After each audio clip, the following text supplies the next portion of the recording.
महाराष्ट्र राज्यातील सर्व शेतकरी, कामगार, सरकारी नोकरदार सर्वांना मला सांगण्यात अतिशय आनंद होतो आहे की आपण सध्या ज्या ठिकाणी आहोत ते शेत म्हणजे तळ आहे.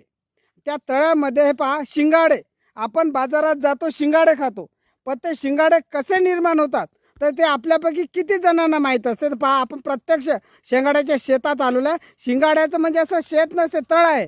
पाय भाऊ, या काकू, हे काका, हे सर्व शिंगाडे काढता. पाय तळ आहे, पाणी आहे, अक्षरशः पाण्यामध्ये गुडघ्याच्याही वर हे इथे उभे आहेत आणि हे इथे शिंगाडे काढत आहेत. पहा, दाखवा भाऊ शिंगाड्याचं एखादं झाड.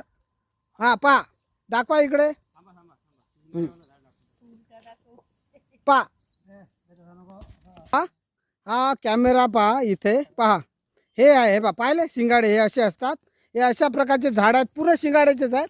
हे शिंगाड्याचे झाडं उपडत आहेत, पूर्ण जमिनीतून काढत आहे आणि हे असे शिंगाडे मग ते तोडतात, ते झाड बाजूला टाकून देतात आणि ते मग सर्व शिंगाडे त्याच्यामध्ये टोपल्यामध्ये टाकताय. आणि मग नंतर काय करता भाऊ तुम्ही याचं? मार्केटला. बरं, हे शिजवता ना? हां, शिजवणारे वेगळे असतात का? तर मग याचा दर तुम्हाला कमी मिळत असेल. म्हणजे कमी म्हणजे जे विकतात त्याच्यापेक्षा. तर ते तुम्ही कसे शेकड्यानं, हजारानं, किलोनी कसे? काय किलो जाता आत्ता? 50 रुपये किलो का?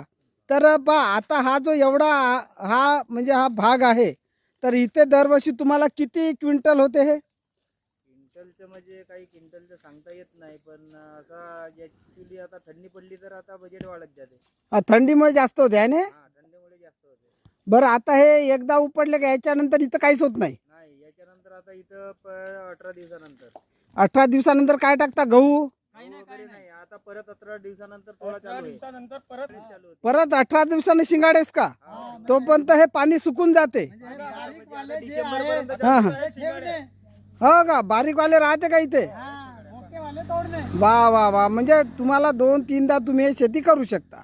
डिसेंबर महिन्यापर्यंत शेती करू शकताय. अरे वा वा वा, खूप छान. आपण प्रचंड मेहनतीचं काम आहे, सोपं काम नाही. ठीक आहे, धन्यवाद.